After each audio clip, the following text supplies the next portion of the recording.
Pyongyang en janvier dernier. On revient en France et devant l'explosion des prix des smartphones, un nouveau marché émerge de plus en plus, celui des téléphones d'occasion. 3 millions d'entre eux ont été vendus l'an dernier.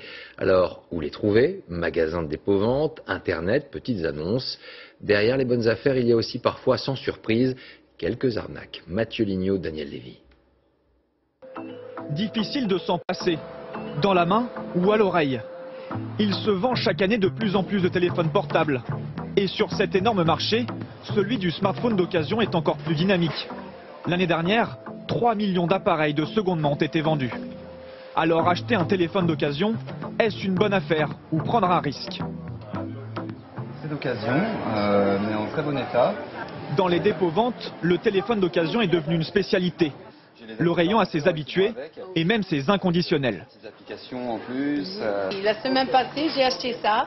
J'ai acheté 2 cette semaine. Ce client est intéressé par un modèle d'occasion à 489 €. En neuf, il l'aurait payé beaucoup plus. Le prix, c'est la principale motivation de ces acheteurs. C'est vrai que les produits neufs coûtent assez cher. Pour un téléphone, il faut compter 700 € minimum, alors qu'ici, vous avez 200 € de moins, vous avez le même téléphone qu'il y a 6 mois. Mais quand on achète d'occasion, comment s'assurer de ne pas avoir de problème? Premier risque, acheter un produit volé et être accusé de recel. Avant sa mise en rayon, ce magasin contrôle la carte d'identité de l'appareil. Ce numéro, l'IMEI, qui est comparé à une banque de données. C'est plus qu'important, c'est indispensable, c'est vraiment pour lutter contre le recel. C'est-à-dire que les gens qui nous vendent un téléphone en soient bien le propriétaire et surtout que le téléphone ne soit pas, encore une fois, volé ou perdu. Le site n'est pas sûr à 100% puisque certains propriétaires de portables ne déclarent jamais le vol ou la perte de leur appareil. Deuxième risque, l'état du téléphone. C'est justement sur ce créneau que s'est placée cette start-up.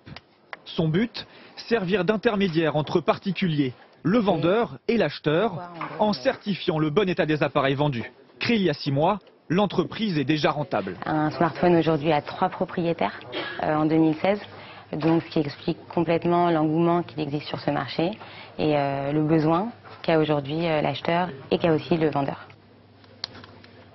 Batterie, flash, micro et enceinte, tout est contrôlé avant d'être envoyé au client pour éviter les mauvaises surprises. Un téléphone garantit 3 mois. On va vérifier toutes les fonctionnalités du téléphone pour s'assurer que tout fonctionne. Car sur Internet, attention aux arnaques, petites annonces ou sites de revente, pas toujours facile de savoir qui nous vend et ce qu'on nous vend.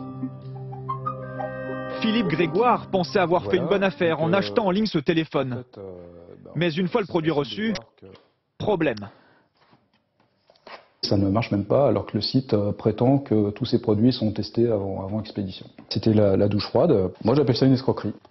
Philippe Grégoire a donc constitué un dossier contre le vendeur.